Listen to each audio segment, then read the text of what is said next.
Dans ce problème-là, on te parle d'une vitesse, on te parle d'une distance, puis on te demande le temps. Alors, l'idée, c'est que tu as la Terre, tu as Alpha du Centaure qui est une étoile.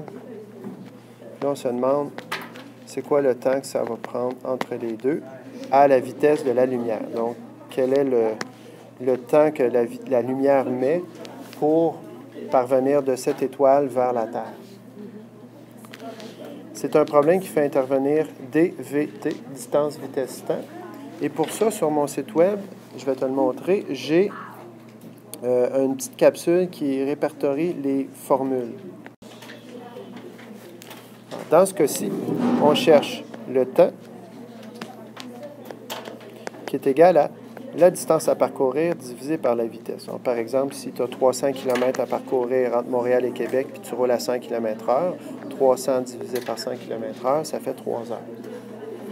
C'est facile à comprendre comme principe. Alors, je continue. Et là, je vais écrire ma distance qui est 4 fois 10 à la 16 km divisé par 300 km par seconde. Je vais l'écrire en notation scientifique. 3 fois 10 à la 5 km par seconde. Alors là, je me trouve à avoir une division par une fraction. Pour fin de compréhension, je vais transformer ma division en multiplication de l'inverse. C'est donc 4 fois 10 à la 16 km multiplié par l'inverse, qui est, ça c'est sur une seconde. Alors, c'est quoi l'inverse de kilomètre sur seconde? Bien, c'est seconde sur kilomètre. Quand j'inverse une fraction, j'inverse le numérateur et le dénominateur. Ça fait donc une seconde sur 3 fois 10 à la 5 km.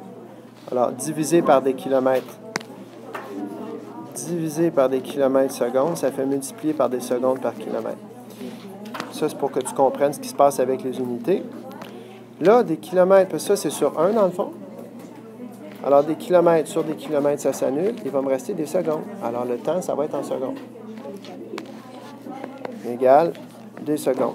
Je me retrouve donc avec une fraction qui fait 4 fois 10 à la 16 divisé par 3 fois 10 à la 5, parce que quand on multiplie des fractions, c'est les numérateurs multipliés ensemble, les dénominateurs multipliés ensemble. Et là, je n'ai qu'à effectuer la division de 4 divisé par 3, ce qui fait 1,3 périodique, 4 tiers, 1 et 1 tiers, fois 10 à la, j'ai à la 10 sur à la 5. Quand on fait une division, on peut soustraire les exposants. J'ai donc à la 11. 16 moins 5. La réponse, 1,3 fois 10 à la 11 secondes. Et là, si tu voulais le mettre en minutes, bien, tu diviserais par 60. En heures, tu diviserais par un autre 60.